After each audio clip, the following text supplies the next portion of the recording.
French തത്വചിന്തകൻ Marcel പറഞ്ഞ പോലെ ഇതൊരു തകർന്ന ലോകമാണ്. എല്ലാവരും എന്തൊക്കെയോ സങ്കടങ്ങളിലാണ്.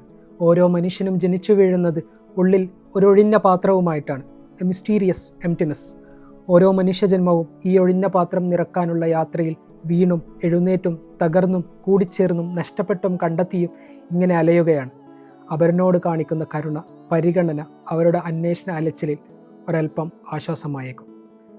ജോസഫ് അന്നംകുട്ടി ജോസ് എഴുതിയ ആരും കാണാത്ത യുദ്ധങ്ങൾ എന്ന പുസ്തകത്തിൽ നിന്നുള്ള വരികളാണ്.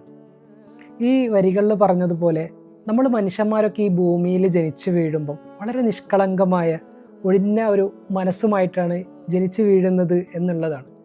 അങ്ങനെ ജനിച്ചു വീഴുന്ന നമ്മൾ പിന്നീട് കൂടുതൽ ഇവോൾവ് ചെയ്യുന്നത് നമുക്ക് ചുറ്റുമുള്ള കാര്യങ്ങളിൽ നിന്ന്, നമുക്കുണ്ടാവുന്ന അനുഭവങ്ങളിൽ നിന്ന്, നമ്മൾ തകർന്നപ്പോഴും വീണപ്പോഴും അതിൽ നിന്ന് പഠിച്ച കാര്യങ്ങളിൽ നിന്നൊക്കെ നമ്മൾ പാഠങ്ങൾ ഉൾക്കൊണ്ടുകൊണ്ടാണ് നമ്മൾ ഓരോരുത്തരും ഇവോൾവ് ചെയ്ത് വരുന്നത് എന്നുള്ളതാണ്.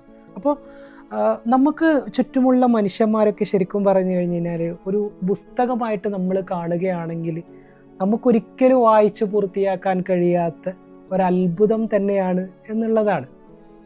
നമുക്കൊരു പ്രലോഭനം ഉണ്ടാകുമ്പോൾ ആ പ്രലോഭനത്തോട് നമുക്ക് നോ പറയണമെങ്കിൽ ശരിക്കും പറഞ്ഞു കഴിഞ്ഞാൽ ഒരു മനുഷ്യൻ അത്രത്തോളം അവനവനോട് അത് നോ എന്ന് പറയാൻ മാത്രം ഉള്ളിൽ യുദ്ധം ചെയ്യുന്നുണ്ട് എന്നുള്ളതാണ്. അപ്പോൾ ഈ പുസ്തകം പറയുന്നത് ഇങ്ങനെ യുദ്ധം ചെയ്യുന്ന, അവനവനോട് തന്നെ യുദ്ധം ചെയ്യുന്ന മനുഷ്യരുടെ കഥകളാണ്. അപ്പോൾ ജോപ്പൻ ഈ പുസ്തകത്തിൻ്റെ ആമുഖത്തിൽ പറയുന്നൊരു കാര്യമുണ്ട്. അത് ഇങ്ങനെയാണ്: ജീവിതത്തിൻ്റെ ഏതൊക്കെയോ പരിസരങ്ങളിൽ വെച്ച് ഞാൻ കണ്ടുമുട്ടിയ ചില മനുഷ്യർ കടന്നുപോയ യുദ്ധങ്ങളെക്കുറിച്ചാണ് ഈ കുറിപ്പുകൾ മുഴുവനും.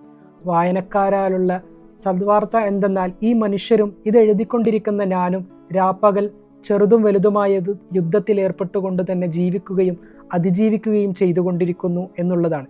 ഈ പുസ്തകത്തിൻ്റെ വായനയുടെ നിമിഷങ്ങളിൽ നിങ്ങൾ കണ്ടുമുട്ടുന്ന യുദ്ധങ്ങളിൽ ചിലതൊക്കെ നിങ്ങൾ ഇതിനോടകം കടന്നുപോയ യുദ്ധങ്ങളാകാം, ചിലത് ഇപ്പോൾ കടന്നുപോയിക്കൊണ്ടിരിക്കുന്നവയുമാകാം, മറ്റു ചിലത് നിങ്ങളെ തേടി വരാനിരിക്കുന്നവയുമാകാം എന്നുള്ളതാണ്. അപ്പോൾ അവസാനിപ്പിക്കുമ്പോൾ എനിക്ക് പറയാനുള്ളത്, നമ്മൾ ഓരോരുത്തരും നമ്മളോട് ചെയ്യുന്ന ആരും കാണാത്ത ഈ യുദ്ധങ്ങളെ നമ്മൾ എങ്ങനെ നേരിടുന്നു എന്നുള്ളതാണ് നമ്മൾ എന്താണ് എന്നതിനെ ഡിഫൈൻ ചെയ്യുന്നത് എന്നുള്ളതാണ്. അപ്പോൾ thank you so much. Keep smiling by heart, not only by lips.